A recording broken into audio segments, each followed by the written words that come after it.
Are they for real? Are they for real? Beacons of light, just be it. There's nothing to it. In fact, it's the only way of being. Welcome, welcome, welcome back to my channel. If this is your first time tuning in, please watch the video to the end. Like, share, and subscribe. Comment below. That's how you support this channel. Please hit the notification bell so you can get more videos such as this one or even better. All right, without further ado, let's dive right into it. Aliens, extraterrestrials, whatever names you want to call them, are they for real? Are they for real?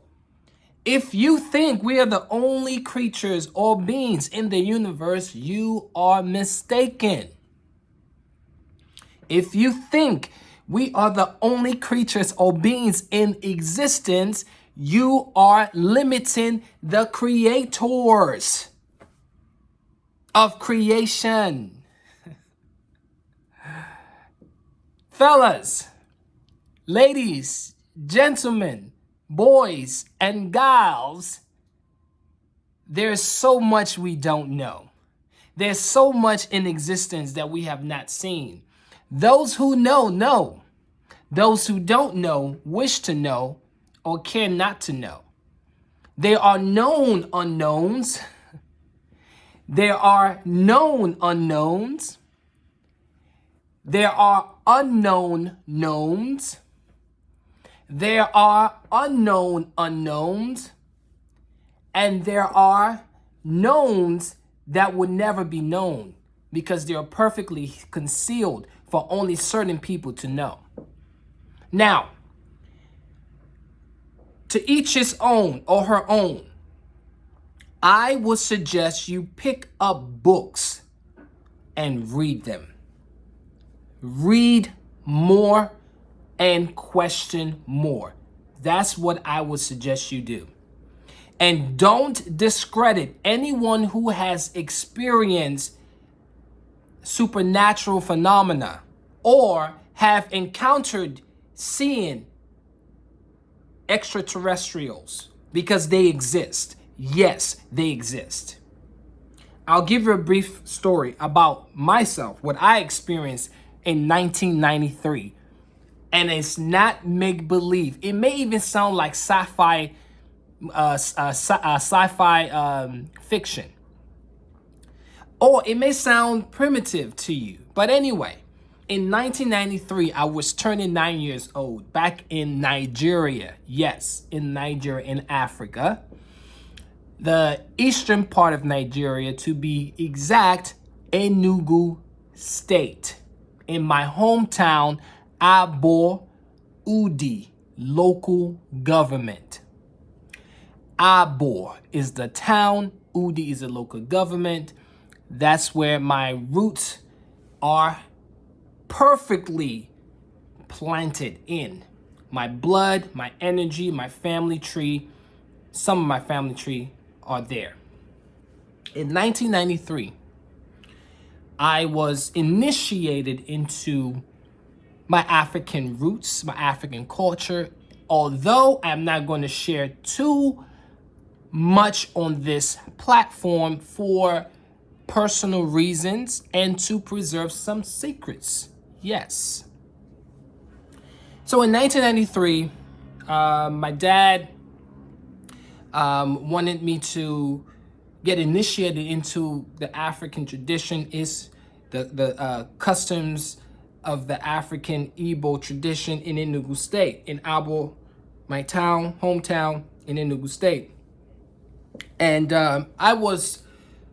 it might have been maybe 9 of us, it might have been 10 of us, I can't think of the number right now, but we were all boys. So we had a council of elders who conducted the ceremony. We were led into a forest, a very thick forest surrounded by trees, and the ceremony began. First, our hairs were shaved bald. We saw the procession begin. There were killing of hens and cooking of yams, not the kind of yams you see here, but the African tube yams. They're white in texture. And, you know, they did their little rituals that they normally do.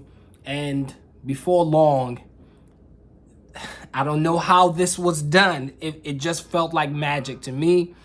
But the Council of Elders, they know how to call into this physical realm these extraterrestrial beings. I mean, I still have questions more so than answers right now, so please bear with me. I still have more questions than answers. And I'm telling you, African people have been misunderstood for thousands of years. No one truly understands the African presence or the African contributions to world history. And that's why I'm telling every so-called black person, if you think you are black, I need you to go find your roots, find your tribe, and reconnect. Do not shy away, because African people are the original people on this planet. Let me say that again. African people are the original people on this planet. From us came the others. I'll leave it at that. But the Council of Elders, they summoned these beings. From whence they came, I don't understand, don't know, but they came. They appeared right in front of us. And they did their ritual on our heads. And what I can remember, I saw an outstretched arm, very thin, greenish, outstretched arm. And their fingers don't look like ours. They're well, the one I saw, its fingers were longer than mine and greenish in color. That's what I saw, because they told us don't lift our heads up. But as curious as I was as a child, and I'm still curious to a certain degree, I lifted my head up just to see what was going on. And then I was like, oh my God, you know, but I never was the same again. I never was the same. Now, some people in the West would say, oh, they were abducted. I was not abducted. I was not experimented on. These creatures, beings, are part of us. These creatures called aliens are part of us. They are part of us. And they come back to this planet to initiate contact with those who are willing to initiate contact. I'm going to read excerpts from my new book, 54 Shades of Now, to give you some more clarity and to make you understand, or overstand that we are not alone. We have never been alone. Don't believe the hype. We are not even the only. There are so many beings in the universe. I'm telling you, there's so many we have never even seen. Okay, so don't believe for a second that we're the only things that the universe produced, because you'll be mistaken. I'm reading from this book, 54 Shades of Now. This is the older version of the book. There's a newer version online as well. As you can see, that's my name right there, Odinga C. Anyabika Jr., 54 Shades of Now. Best ransom for the mind is wisdom. Get you a copy or two online right today. I'm going to include links to the books. Most of the books I've written, I will include links to them in the description below, so you can get you a copy or two. Support black businesses, support authors like me, because I'm giving you great content.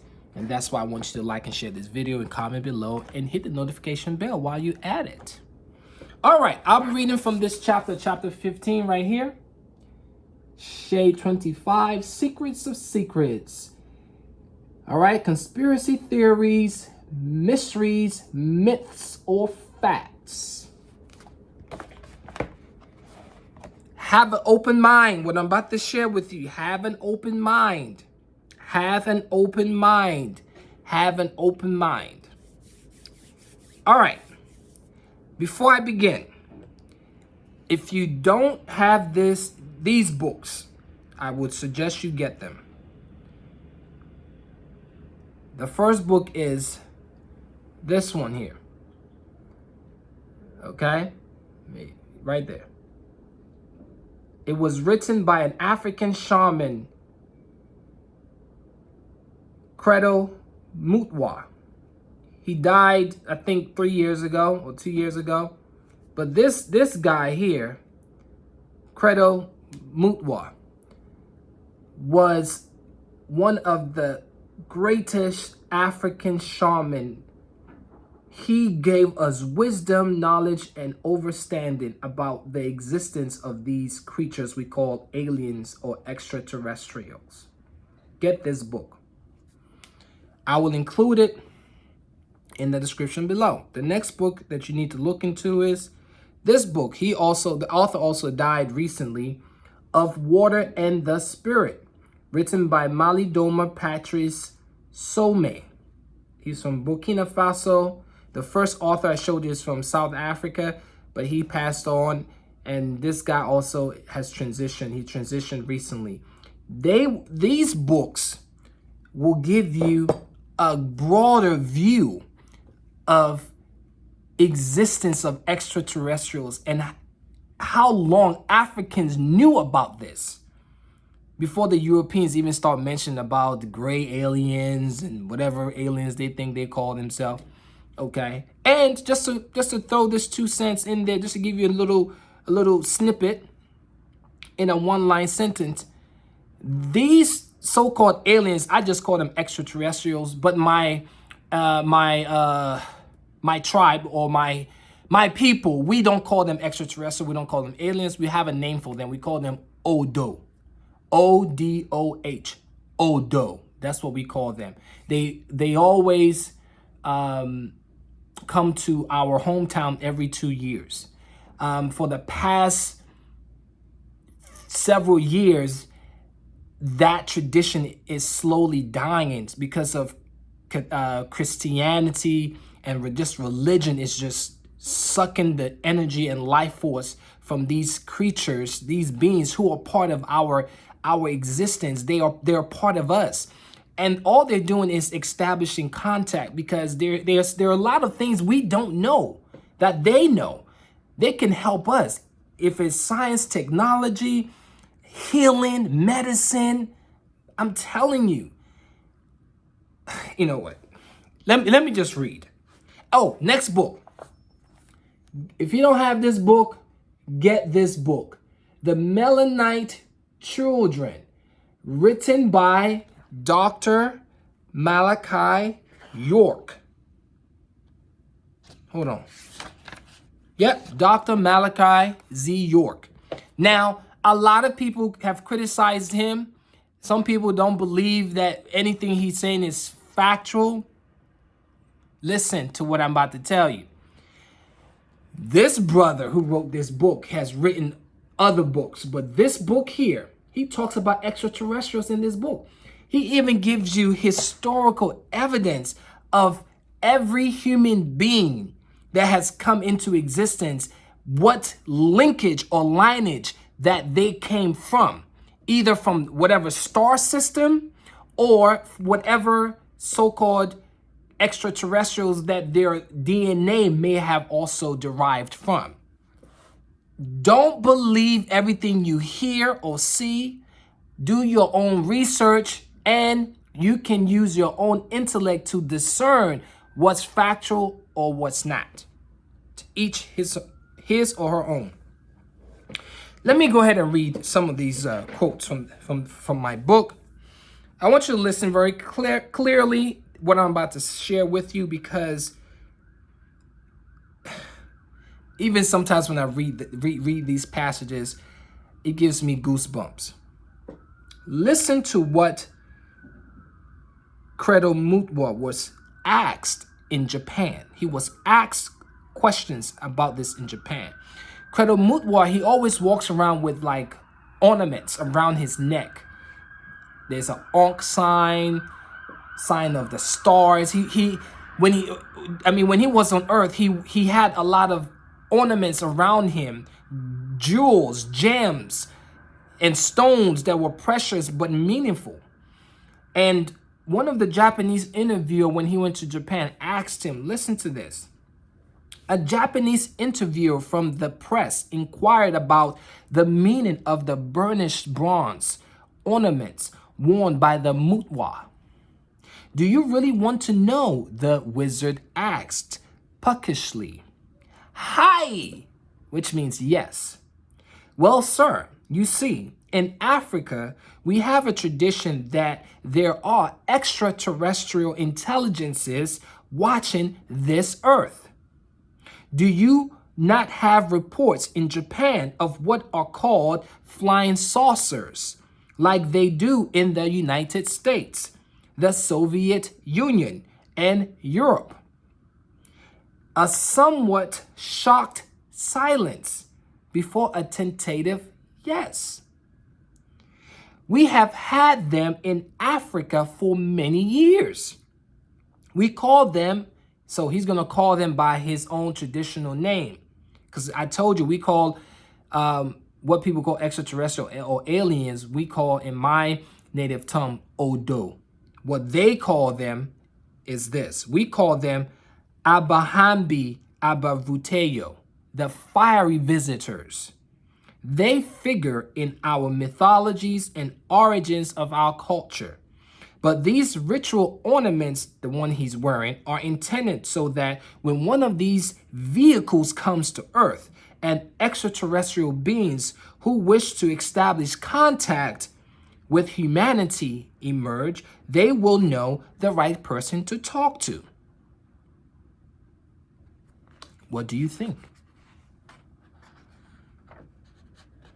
The Dogon tribe called theirs, the ones that came to the Dogon people, they called theirs no more. No more. These creatures exist. I'll read on. So I'm going to read from the same book that I showed you, because I'm quoting from his book. In his book, Zulu Shaman, Dreams, Prophecies, and Mysteries, Credo Mutwa illustrated in detail what was told by the Council of Elders amid his initiation prior to becoming a Sangoma, or Zulu Shaman.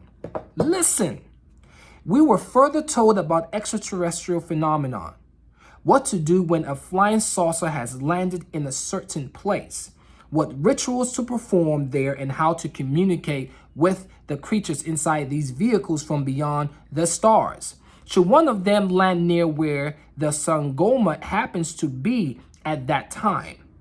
I was amazed at the vastness of knowledge that the people of Africa possessed, knowledge which had been driven underground by the coming of Christianity to Africa. And it was this knowledge, this fascinating, amazing storm of truth that suddenly fell upon my head in the days of my first initiation. And that made me want to know more and to learn more, much more. Pages 25 and 26 of Zulu Shaman, Dreams, Prophecies, and Mysteries by Credo Mutwa. Go get the book. I just gave you a brief summary of what I experienced during my initiation back in 1993. I'm not making it up. I know what I saw. And I'm not ashamed to say this. I have more questions than answers. I have more questions than answers. More questions than answers. Because there's certain things you see, I'm telling you, you don't even have words for it. You don't even have words for it. Because it's just supernatural. It's just, oh, what was that?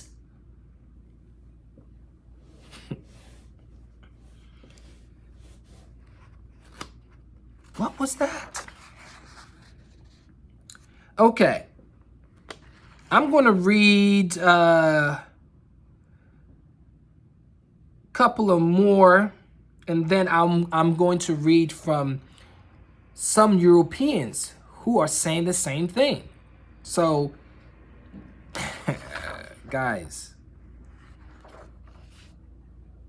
listen to this. This comes from the same book, Zulu Shaman, Dreams, Prophecies, and Mysteries, page 147 to 148. Listen to what this man says.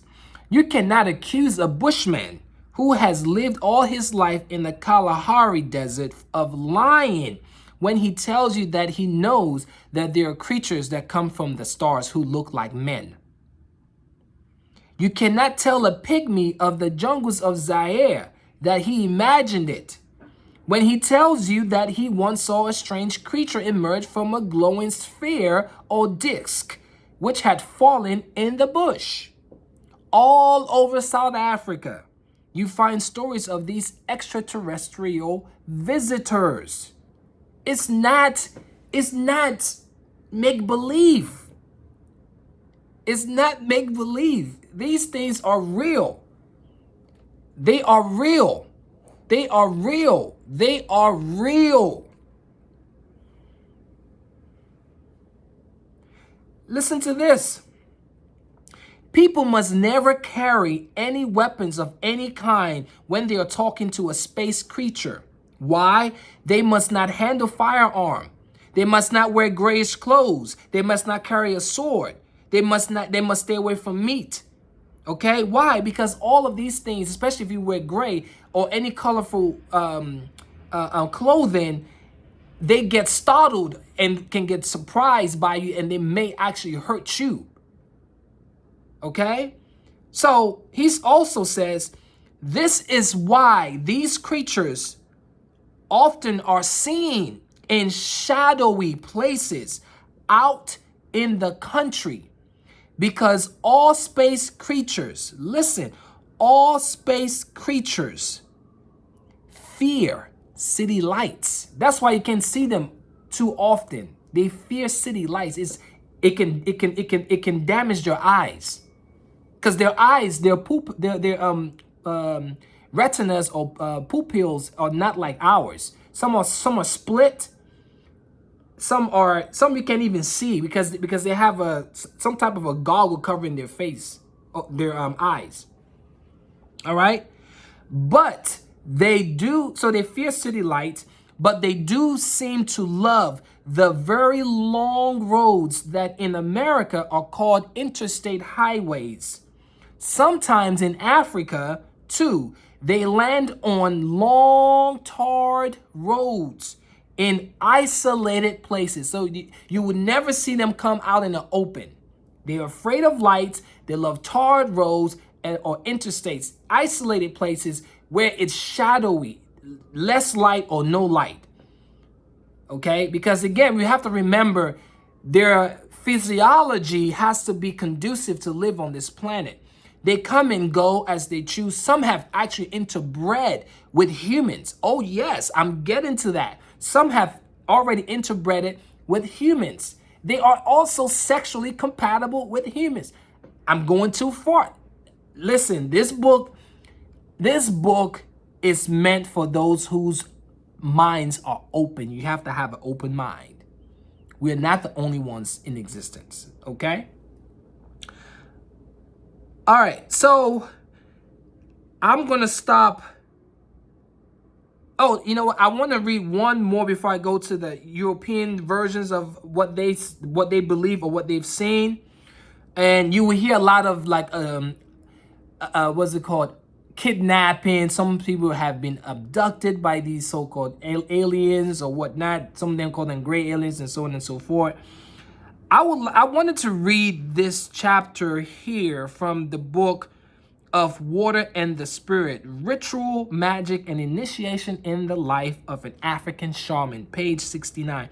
I'm not going to read the whole thing. I'm going to just go and just pick points. So he's saying here that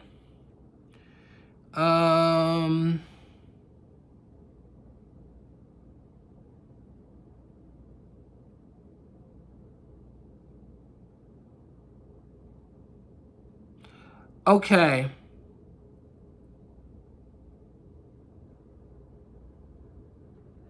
So the Burkina Faso people, they call their extraterrestrial beings, I hope I'm pronouncing this right, Kontombili.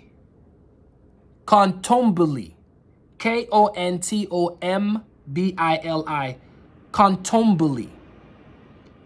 Okay, that's what they call theirs, right? And they say that they look tiny and helpless, right? But they are one of the most powerful beings that God has ever created. That's what they're saying. So listen to this. He says, though the Kontombili looked tiny and helpless, they are the strongest, most intelligent beings God ever created. Now listen to this. My grandfather told me they are part of what he called the universal consciousness. But even though they are immeasurably intelligent, like us, like humans, they too do not know where God is. Let that sink into your subconscious mind.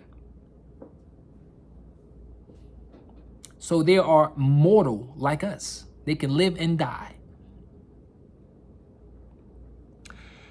They have made their homes in illusionary caves that serve as the portals, okay, coming in and going between our world and theirs. You see this? When the elders or healers in our tribe need their counsel, when the elders or healers in their tribe need their counsel, they perform rituals in caves to access the world of the Kontombili. I hope I'm pronouncing that. Kontombili. That's the name they gave theirs. Mine's, we call ours Odo. The South Africans call theirs Abahamri, and then they call their, so everyone, they all have their own names that they call theirs, okay? All right, moving on. It sounds like fiction. It sounds like a movie. It sounds unbelievable, but these things are real. They are real. They are real. Don't deny or discard what someone else has seen just because you haven't seen it. Moving on. According to Corey Goody, a former MyLab abductee, he emphasized the importance of standardized testing. Listen to this. And how it is used to abduct the smartest kids via advanced levels of scientific experimentations or systems that have been verified for coercing or programming kids with or without parental consent into an unacknowledged or secret governmental program. Excuse me. He goes even further to explain that there are 22 genetic programs that at the time of his briefings that are successfully used for brainwashing children and adults too. How these experiments are conducted and contained are as follows: via language programming, geographic location, race, religion, social conditioning, and or traditions. Military abduction programs must be given no blind eye either. There are a handful of individuals that have come forward, right, eloquently describing in their presentations and presented as concrete evidence in great detail some of the unusual sites of secret underground bases that houses advanced scientific tech experimental projects, which the U.S. government and other advanced governments worldwide know about and want to keep confidential from the public's knowing or understanding. Let that sink in your subconscious mind if you think it's a joke or it doesn't exist. Phil Snyder, at the time of his briefings. Now, Phil Snyder is dead. He died. This man, you need to research this guy, Phil Snyder. He has some YouTube channels. He has videos on his YouTube channel. Phil Snyder, at the time of his briefings, listen to what he says. He emphasized that there are 131 or more active deep underground military bases. It's D-U-M-B, dumb, but it's called deep underground military bases in the United States. And a total, okay, I want this to really resonate. 131 or more deep underground military bases in the United States alone.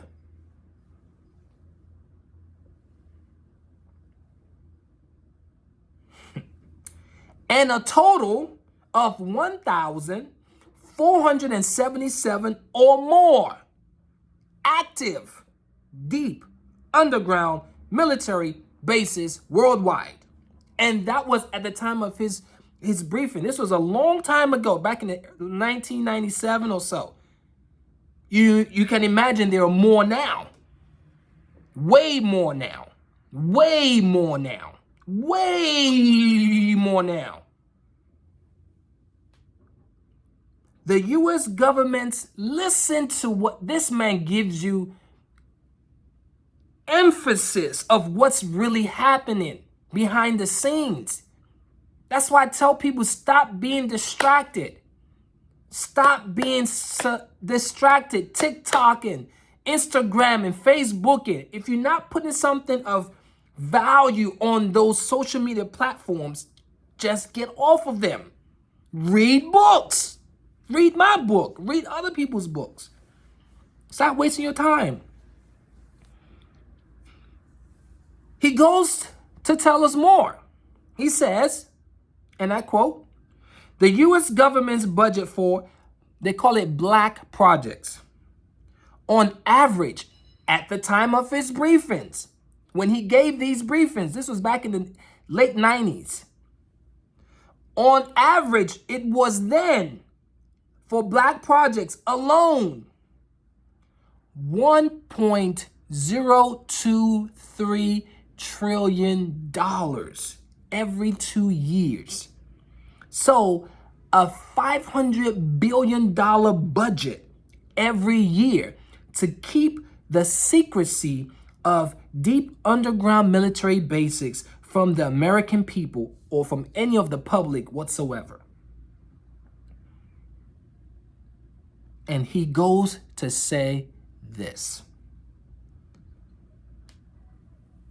Below is a quote that he gave in one of his briefings.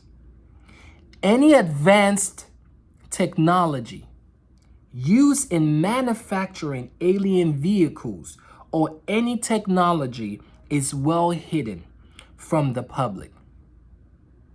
Phil Snyder was a former government geologist and engineer who worked in the black projects, deep underground military bases at Area 51, S4, and Los Alamos. He was one of the only 3 survivors of the infamous alien human warfare at Dulce, New Mexico, and Los Alamos, deep underground bases, where 66 government agents and workers lost their lives in August of 1979. It was an alien human warfare. Matter of fact, it wasn't even a warfare. The aliens just destroyed the people who came there because they thought they were under attack. Never, just imagine, and then the government doesn't tell people.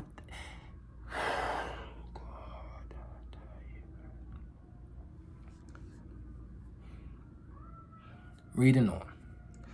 According to Phil Snyder, he strongly believed at the time of his briefings that there are 7 benevolent extraterrestrial or alien species currently living on our planet, and 4 malevolent extraterrestrial or alien species His theory, or rather hypothesis, demands our undivided attention because he was convinced that these extraterrestrial species exist in the way he classified them and are walking freely undetected on the surface of our planet or in those deep underground military bases. The U.S. government has already signed 4 treaties with alien beings or extraterrestrials in 1944, 1954, 1962, and 1979. The same year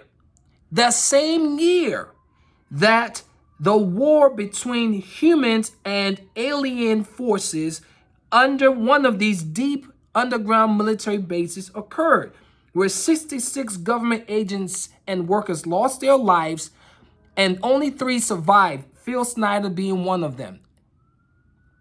They didn't even know these things even existed. Just imagine you working for the government and you have to go to one of these sites. You didn't know something like that existed. You there working as an engineer, tightening a screw, and obviously you look up, you see a giant creature, and you try to run, and he grabs you, chokes you, eats you up. Wouldn't that be treason? Your government didn't even tell you that those type of creatures live down there? Guys, it is strongly believed by so-called conspiracy theories that the treaty in 1954 was signed between the U.S. government during then President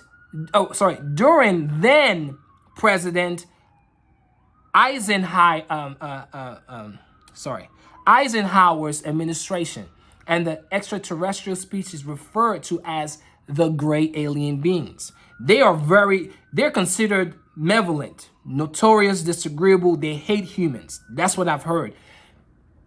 Anyway, just as humans are, we have people who are benevolent and those who are malevolent. Some people are just prone evil. Some people are just prone good, generous. They love people. They want to help people. They want to be impactful in people's life in a positive way. Same thing for every other creature around the globe or in the universe. And I'll end here, and I'll let you decide what you want to decide. I'll let you believe what you want to believe. But I'm only sharing you knowledge that I have received, experienced, and those that others have received and experienced and documented as well. Below are some purposes and uses of deep underground military bases, DUMB. Purposes: for continuity of governments, well-furnished bunkers for the elites and the cabals, joint human and extraterrestrial bases for experimentation purposes. Remember, I told you in the beginning of this video that these so-called alien creatures are compatible with human beings. They can reproduce themselves with females or vice versa. They can, if they're male species, they can use a male semen. Or if they're a female species, they can use the males. So they're compatible with us. They are part of us. They're not that foreign as people think. They look different because of wherever they come from into our world. But a lot of them now have intermingled, interbred with humans, and they're walking the surface of the planet. And those that can't do it are still living beneath the earth because of one, the sun. The sun is not good for their skin, and they don't like lights. They don't like light because it can blind their eyes. It's just not good for their skin or their eyes. And the last purpose is other unknowns that are perfectly kept hidden. Uses: for cloning and genetic manipulation of laboratories. For cloning and genetic manipulation laboratories, for reverse engineering of advanced technology, for research and development for Black projects, for the development of space portals, and weapons development and or enhancement. That's what the deep underground military bases are used for. It's just what it is. Guys, Area 51, S4, Los Alamos, Dulce, New Mexico, where some of the alien bases are found. There are more, even ones we don't even know. Okay, so I just wanted to share that with you today because we are not alone. We have never been alone. We have never been alone. Even the Bible talks about these beings of renown. Do you think it's a joke? Even the so-called Bible that we reference to, we don't read it enough to see that these creatures exist. They're talking about the fallen angels coming from a star system and crashing on Earth and intermingling, interbreeding with surface humans. And you think it's not possible today? Come on. And the Bible itself, the compilation of the Bible came from other rich ancient books. Facts. Look, believe what you want to believe, but I've given you the information. Get the new book, 54 Shades of Now, Best Transfer for the Mind is Wisdom, on Amazon. You can pick this book, or you can go and get the other book. It looks something like this. I have to find it. Sorry. So sorry. Oh, you know what? I'm going to include the link to this book in the description below. So this book is the older version. The newer version is the link that I will include in the description below. And I will also include the books that I want you to get. This one is one of them. The Melanin-ite Children, the Prophecy of Dreams and Mysteries, and then Of Water and Spirit. Get those books. Read them for yourself. Also pick up a copy of my book. Read. There are more. There's more to know. There's more to know. Just read.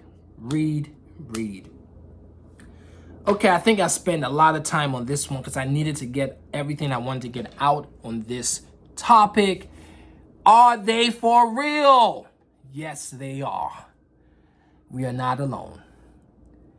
On to the next one. Beacons of light, just be it. There's nothing to it. In fact, it's the only way of being your greatest self. All right, I'll catch you on the next one. Peace and always love.